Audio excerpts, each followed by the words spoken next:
It takes a few things when you're getting started out as a courier, a few things that you're going to need to get started, to get set up, and to basically get the ball rolling so you can go out there, get some customers and make some money.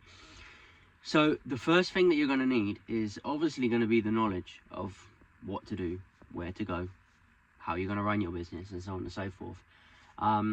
But that one will kind of come with experience. But I would definitely go out there, do a little bit of research. You can do research through avenues that we have available here on YouTube, Instagram, TikTok, you know, all the platforms that you might see me on. Or you could do your own research, not a problem at all. So that's number one. But the second thing is now kind of more physical things. So you're going to need equipment. Equipment is essential, and this is going to be basically your van.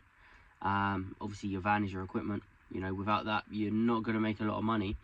You're going to need other equipment, i.e. straps, blankets, paperwork documents, POD, printouts, high-vis, safety boots, all of these kind of things as well, which are obviously going to be essential to running your van delivery business, your courier business, so on and so forth. That's another thing that you're going to need in terms of equipment. Then bits there, steel toe caps, you know, I've got a whole list of stuff that you would probably need, but you know, you could probably make up your own list. It's not that difficult. There's a lot of stuff out there, a lot of ways that you could, you know, find the right information pretty much. But yeah, there's a lot of equipment out there that you're probably going to need. Another thing people actually forget as well is sat nav. So if you want to use the sat nav on your phone, that's fine, but if you want like a physical sat nav, then you know, maybe look at investing into one of them as well. Just another quick thing. So, and then you've got your van. So van, there's multiple size vans you can go for. I started out with a small van initially when I got started, just because I thought it was a lot easier. I used it as my personal car as well, so I didn't need to go out there and, you know, have a van, then have a car and have two insurances, and I could run everything on one insurance with one van. So I went for a Transit Connect L2 version, which is like the long wheelbase version. Worked really well. I've still got it today, as you can see. You know, I'm just here in my van at the moment, and I'm still using this van today. Very, very good van, very reliable, and pretty much does the job for what I need it to do. It can fit 2 pallets in. So, you know, I always say to people, as long as your van can fit at least 1 pallet in, then, you know, it's all good. It's all good.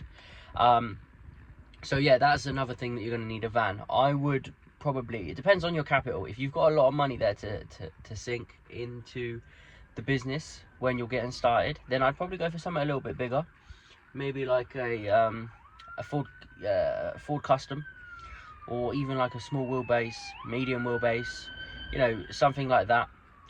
Could do the job well. But if not, and you're not looking to sink a lot of money in, then just start small. You can get some at second hand, you can get some at brand new, you can get some on lease, finance, HP, PCP, however you want to do it. That is entirely up to you. It's you and it's your business.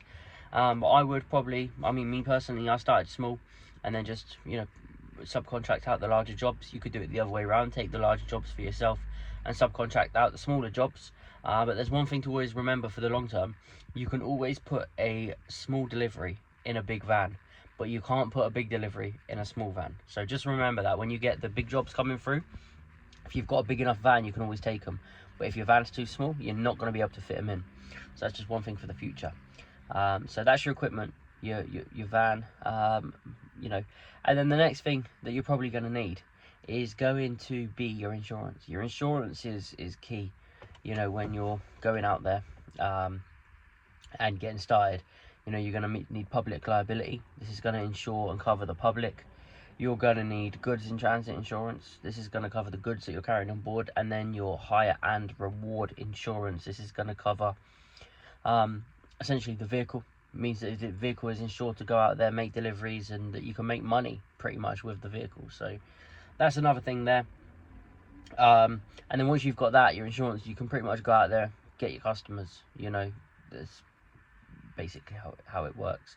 You could start on subcontractor work, or you could go straight to getting your own customers. It just depends on your budget. It depends on, you know, where you're at in terms of how much you want to invest into your marketing. If you want to invest a lot into the marketing, then, and you're not worried about getting a customer for the first 2-3 weeks while you're building it up, direct customers would be the way forward. But if you want quick cash flow into the business, then, you know, go for the go for the subcontractor option, and go out there and start getting your customers that way. Look at larger courier companies in your area, reach out to a few of them, even look at the database that I've got available that you can get. There'll probably be a link somewhere around here, I don't know. But yeah, that's kind of sort of what you want to do, and then from there, you know, you want to grow, scale up, and build the business and grow it from there.